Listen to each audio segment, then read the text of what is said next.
All right, it's time. We must discuss the Joe Rogan interview with Donald Trump. This may be one of the worst interviews of a political figure in history, at least as far as long form interviews go. Now, it was bad for a number of reasons. It was bad because Donald Trump lied his way through it, telling hundreds of verifiable lies, confirming his cognitive decline with some completely fabricated memories.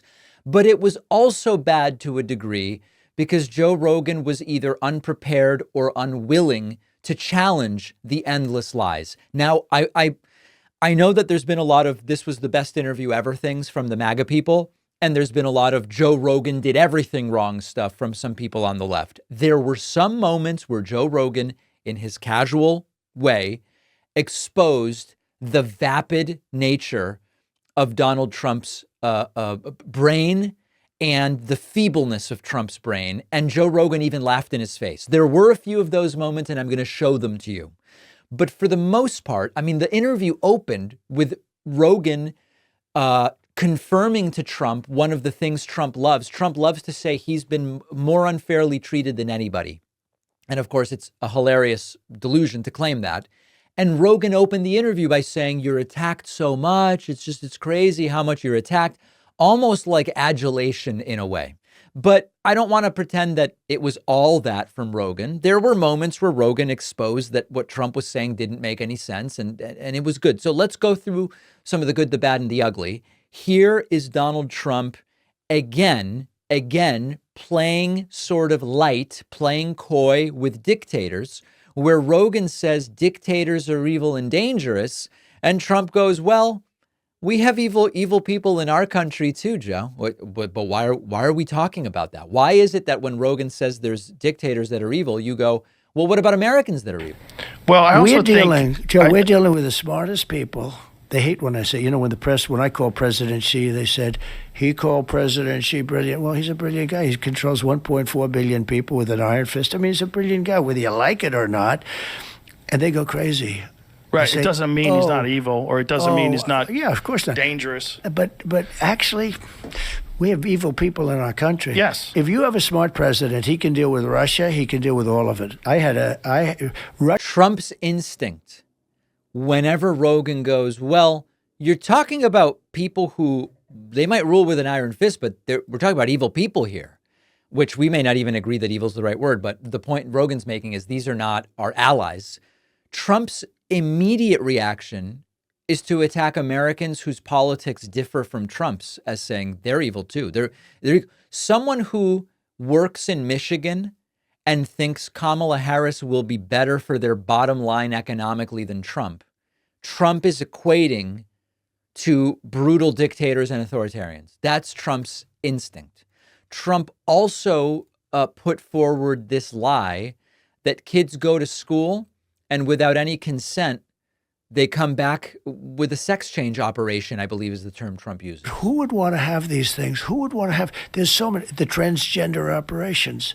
Okay, sorry. He They're calls them allowed to transgender operations, not sex change operations. Obviously, we know this is gender affirming care, which, by the way, is not happening, obviously, in the way Trump describes. Operations where they're allowed to take your child when he goes to school and turn him into a male, to a female, without parental consent. That is not happening. There is not a single instance of that we have been able to find.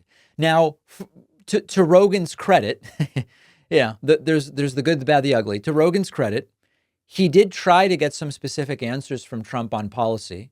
As many of you know, Trump has said, I'd solve the he has said he'd solve the Israeli-Palestinian conflict in one term. He failed to do that. He said he would solve the Russia-Ukraine war in a day.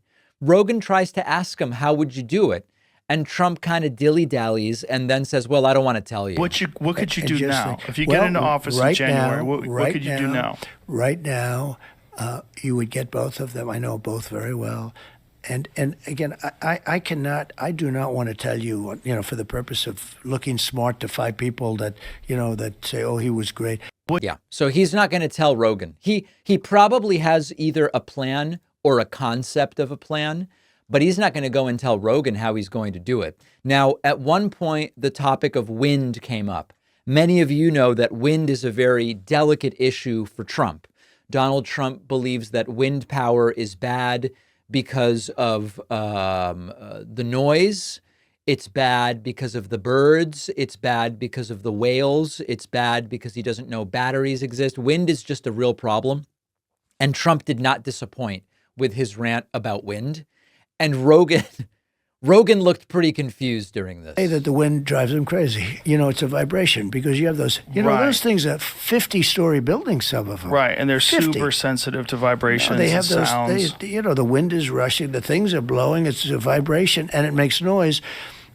You know what it is? I want to be a whale psychiatrist. It drives the whales freaking crazy. And something happens with them. But for whatever reason, they're getting washed up. There you go. So Trump is just so irate about the possibility of wind power. He will say absolutely anything. And Rogan kind of laughing. And, there was one point where Trump rambled so badly that Rogan actually tried to pull him back to reality and said, this weave that you say you do, where you come back to the real topic, it's getting pretty wide. And Trump goes, no, hold on, Joe. He was not bad, right? That guy. Oh, he was phenomenal. But that's your kind of Your person. weave is getting wide. We're getting wide with this weave. But isn't it I want to bring better? it back to tariffs. But wait one second, before we finish with tariffs, they said, could you get him? And just so everybody knows, Trump never went back to tariffs. He never addressed the issue of tariffs. Maybe one of the funnier moments that did not directly impinge on our democracy, we'll get to those moments later. Donald Trump seemingly admits to Rogan that Trump only learned in his later years that trees need water.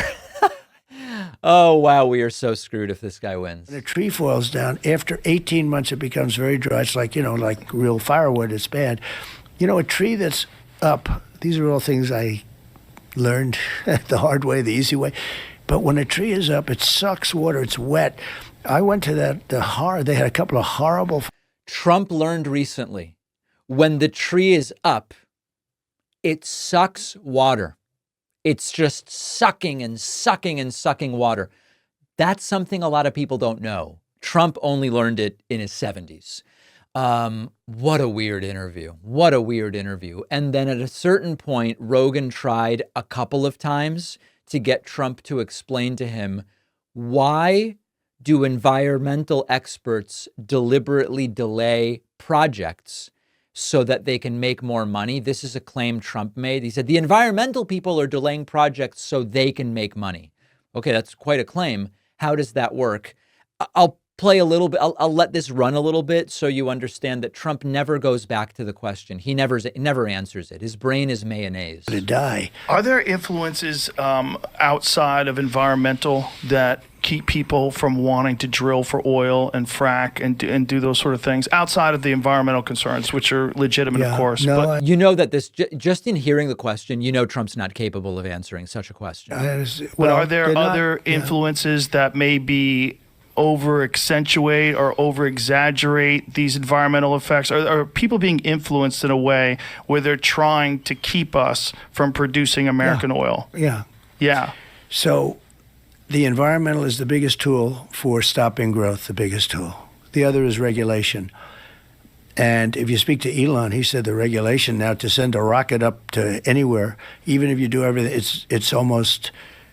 it's becoming impossible.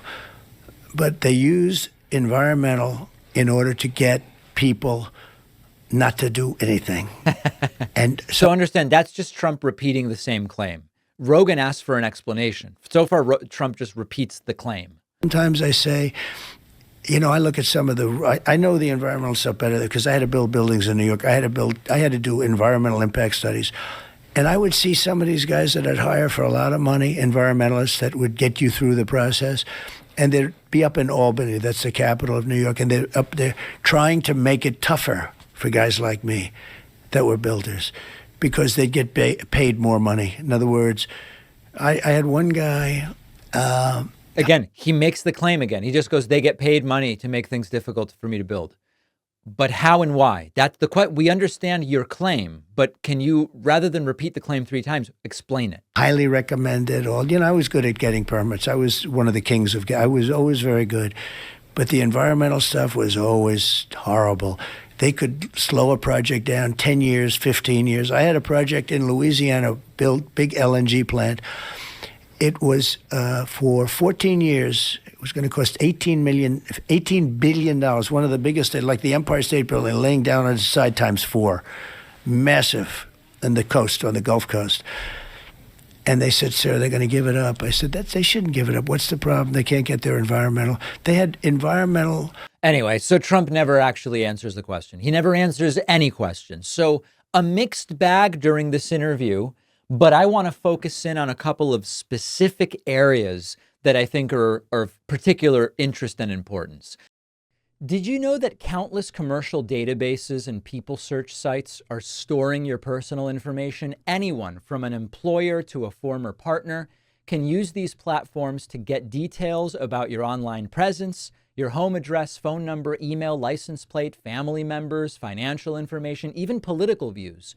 Europe has laws that offer some protection, but in the US, the data is widely accessible. Even the FBI will buy this information from companies to spy on people without a search warrant. Our sponsor, Incogni, provides a solution. It takes just seconds to sign up, and Incogni will send removal requests to all of the major data brokers, legally compelling them to get rid of your data. Incogni keeps you informed throughout the process. You'll get real-time updates, who has complied, which ones are still pending. They'll handle follow-ups, they'll handle appeals on your behalf, and this will save you hundreds of hours. Very few people have the time or resources to do this on their own. This service can also reduce the number of spam calls and emails you get, since many solicitors and scammers get your information from these very same sources. Go to incogni.com/Pacman and use the code Pacman for 60% off. The link is below.